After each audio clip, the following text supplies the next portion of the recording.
بسم اللہ الرحمن الرحیم۔ اللہ کے نام سے شروع جو نہایت مہربان اور ہمیشہ رحم فرمانے والا ہے۔ السلام علیکم ورحمۃ اللہ وبرکاتہ۔ معزز ناظرین و سامعین،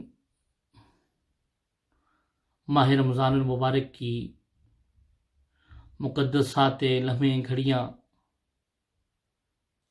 آپ سب اہل ایمان کو، اہل اسلام کو بہت بہت مبارک ہو۔ آج ہماری گفتگو کا موضوع رمضان کی فضیلت ہے۔ جس طرح اللہ رب العزت نے یوم جمعہ کو دیگر ایام پر فضیلت عطا فرمائی،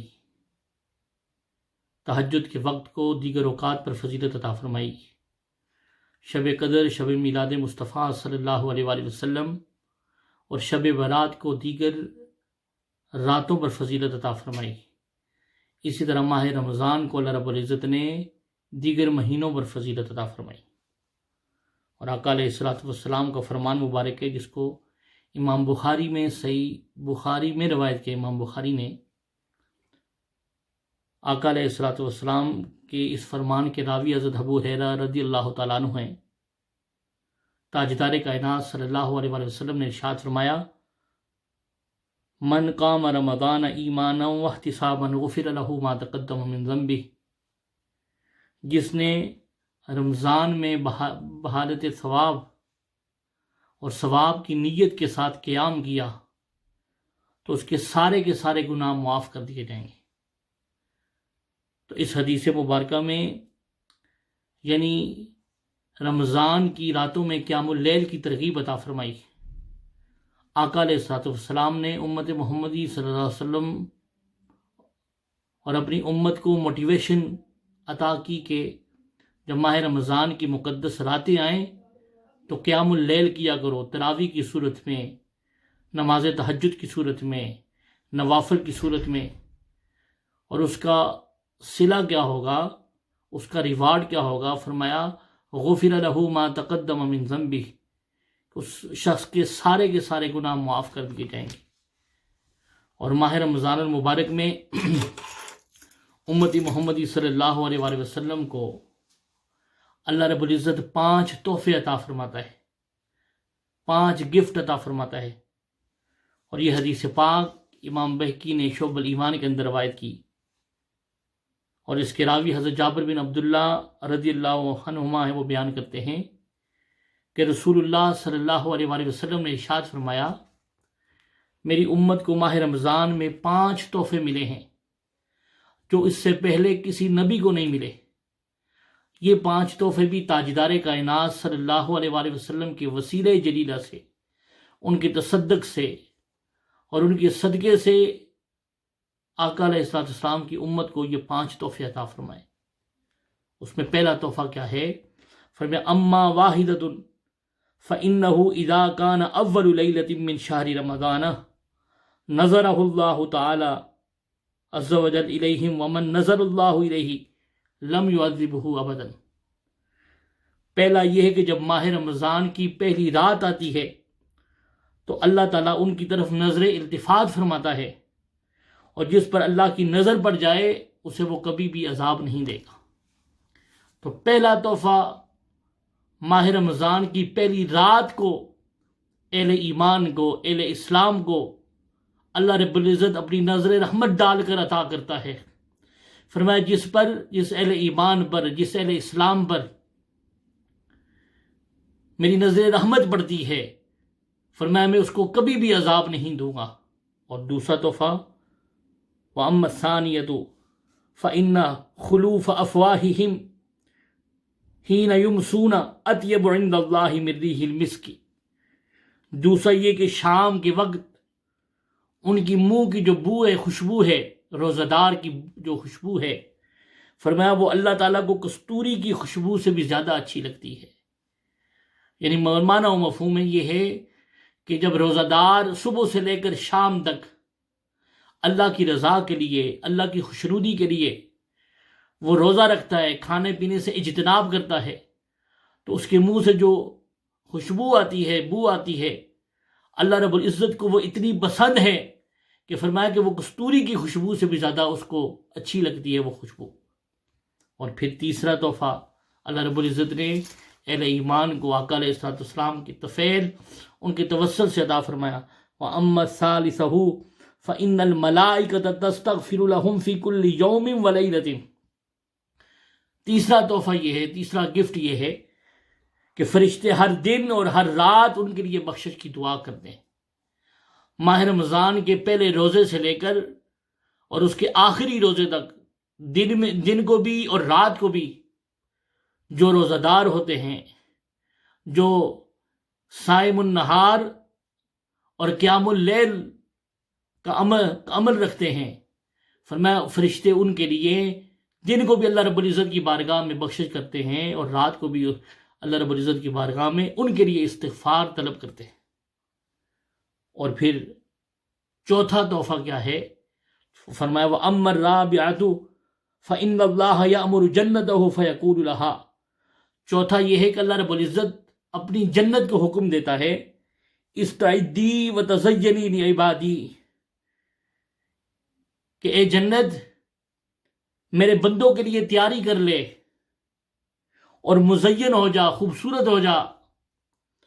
اوشکوا ان یستریحوا من تعاب الدنیا الی داری و کرامتی، قریب ہے کہ وہ دنیا کی تھکاوٹ سے میرے گھر اور میرے دار رحمت میں پہنچ کر آرام حاصل کریں۔ یعنی اللہ رب العزت اس ماہ رمضان میں جو اہل ایمان، اہل اسلام اس کا تقدس کرتے ہیں، اس کا احترام کرتے ہیں، قیام اللیل کر کے، روزے کا اہتمام کر کے، اوامر کی تعمیل کر کے، اور اللہ رب العزت کی جو نہیں ہے ان پر عمل کر کے، ان نہیں سے یعنی جن کاموں سے اللہ رب العزت نے منع فرمایا ان سے اجتناب کر کے، جھوٹ سے، غیبت سے، بخل سے، چغلی سے، ان چیزوں سے اجتناب کر کے جو روزہ رکھتا ہے، فرمایا کہ اللہ رب العزت جنت کو حکم دیتے، تو اے میری جنت میرے ان بندوں کے لیے تو تیار ہو جا جو دنیا کی تھکاوٹ سے میرے گھر اور دار رحمت میں پہنچ کر آرام حاصل کریں گے۔ اور پانچواں تحفہ جو اللہ رب العزت نے امت محمدی صلی اللہ علیہ وسلم کو عطا فرمایا، وَأَمَّا الْخَامِسَةُ فَإِنَّهُ إِذَا كَانَ آخِرُ لَيْلَةٍ غُفِرَ لَهُمْ جَمِيعًا۔ پانچواں یہ ہے کہ جب رمضان کی آخری رات ہوتی ہے، اللہ رب العزت ان سب کو بخش دیتا ہے، معاف کر دیتا ہے۔ تو یہ 5 تحفے امت محمدی صلی اللہ علیہ وسلم میں اللہ رب العزت نے عطا کیے۔ پہلا یہ کہ پہلی رات ہی اللہ رب العزت اپنی نظر رحمت ڈال کر عذاب سے محفوظ کر دیتا ہے ان لوگوں کو جو اہل ایمان اور اہل اسلام ہے۔ دوسرا تحفہ یہ ہے کہ ان کی منہ کی جو بو ہوتی ہے اللہ رب العزت کو کستوری سے بھی زیادہ اچھی لگتی ہے، پسند ہے۔ اور تیسرا تحفہ اس ماہ رمضان کا یہ ہے کہ فرشتے جو ہیں ہر دن اور ہر رات روزہ داروں کے لیے جو اس ماہ رمضان کا تقدس کرتے ہیں ان کے لیے بخشش کی، مغفرت کی دعا کرتے ہیں۔ اور چوتھا تحفہ یہ ہے کہ اللہ رب العزت جنت کو حکم دیتا ہے کہ وہ اس کے بندوں کے لیے تیاری کر لے، اپنے آپ کو خوبصورت بنا لے تاکہ وہ اس گھر میں آ کر آرام حاصل کر سکے۔ اور پانچواں تحفہ یہ ہے کہ جب ماہ رمضان کی آخری رات آتی ہے تو اللہ رب العزت ان سب اہل ایمان اور اہل اسلام کو بخش دیتا ہے۔ تو اس پر ایک صحابی انہوں نے عرض کیا، فقال رجل من القوم اہی لیلۃ القدر، کیا وہ لیلۃ القدر کی رات ہے جب اللہ رب العزت سب کو معاف فرما دیتا ہے؟ فقال لا، آقا علیہ السلام نے ارشاد فرمایا نہیں، الم تر الی العمال یعملون فاذا فرغوا من اعمالهم وفوا اجورهم۔ آپ صلی اللہ علیہ وسلم نے فرمایا کہ کیا تم جانتے نہیں ہو کہ جب مزدور کام سے فارغ ہو جاتے ہیں تب انہیں مزدوری ملتی ہے۔ تو جب ماہ رمضان کی پہلی رات سے لے کر آخری رات تک جو شخص قیام اللیل کرتا ہے، نوافل کا اہتمام کرتا ہے، صدقہ و خیرات کرتا ہے، یہ کووڈ-19 کی صورت میں اب اس امر کی زیادہ ضرورت ہے کہ اپنی فیملیز میں، اپنے عزیز و اقارب میں، اپنے دوستوں کے اندر زیادہ سے زیادہ ان کے اوپر خرچ کریں، صدقہ و خیرات کریں، ان کی ضروریات زندگی کو پورا کریں تاکہ وہ بھی اچھی طریقے سے سحری اور افطاری کا اہتمام کر سکیں، تاکہ وہ بھی اچھی طریقے سے روزوں کا اہتمام کر سکیں، تاکہ وہ بھی اپنے بچوں کا پیٹ پال سکیں۔ یہ ماہ رمضان کا پیغام ہے۔ اور حضرین محترم، آقا علیہ الصلوۃ والسلام نے اس ماہ رمضان کی فضیلت اس طرح بھی بیان فرمائی کہ ماہ رمضان مبارک کی راتوں کو اللہ رب العزت آسمان دنیا پر نزول اجلال فرما کر اپنے بندوں کو 3 مرتبہ یہ آواز دیتا ہے، 3 مرتبہ یہ صدا دیتا ہے۔ اور اس حدیث پاک کو امام بہقی نے شعب الایمان کے اندر روایت کیا، حل من سائل فأوتیہ سؤلہ، کیا کوئی سوال کرنے والا ہے کہ میں اس کی سوال کو پورا کروں؟ ہے کوئی حاجت کرنے والا کہ میں اس کی حاجت کو پورا کروں؟ ہر روز ماہ رمضان کی راتوں کو اللہ رب العزت اپنے بندوں کو 3 مرتبہ یہ صدا دیتا ہے۔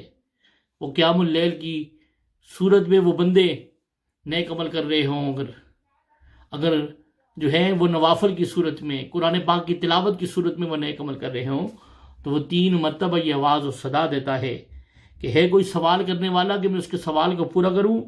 حل من تائب فأتوب علیہ، ہے کوئی توبہ کرنے والا کہ کیا میں اس کی توبہ کو قبول کروں؟ حل من مستغفر فاغفر لہ، کیا کوئی مغفرت طلب کرنے والا ہے کہ میں اس کو بخش دوں، میں اس کو معاف کروں؟ تو ماہ رمضان میں اللہ رب العزت کی رحمت اور اس کا کرم اور اس کے فضل کا سمندر اپنے عروج پر ہوتا ہے، اور اللہ رب العزت اپنے شان کے مطابق یہ آواز اور یہ صدا دیتا ہے کہ کیا کوئی سوال کرنے والا ہے کہ میں اس کے سوال کو پورا کروں؟ کیا کوئی توبہ مانگنے والا ہے کہ میں اس کی توبہ کو قبول کروں؟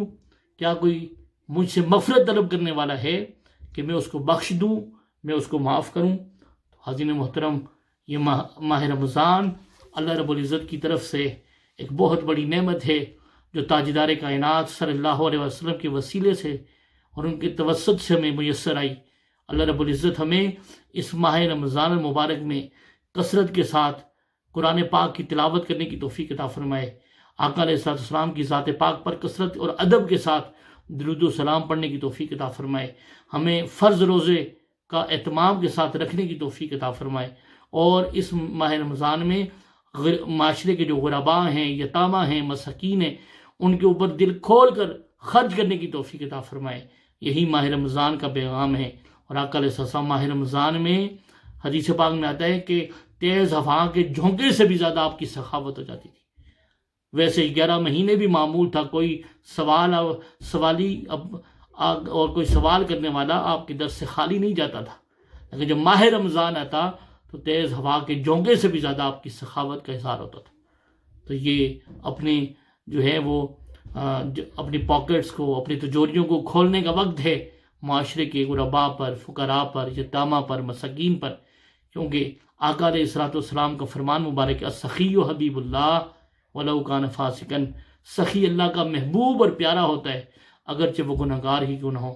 تو حضرین محترم، اس ماہ رمضان میں قیام اللیل کر کے تراویح اپنے گھروں میں ادا کریں۔ کووڈ-19 کی وجہ سے، اس کرونا بیماری کی وجہ سے اپنے گھروں کو مسجد بنا دیں اور قرآن پاک کی تلاوت کریں، کثرت کے ساتھ صدقہ و خیرات کریں۔ اللہ رب العزت ہمیں اس ماہ رمضان المبارک کی مبارک ساتوں میں، مبارک گھڑیوں میں جو ہے آقا علیہ السلام کی رضا اور ان کی خوشنودی کے ساتھ، اور اللہ رب العزت کی رضا اور خوشنودی کے ساتھ عمل کرنے کی توفیق عطا فرمائے۔ وما علینا الا البلاغ المبین۔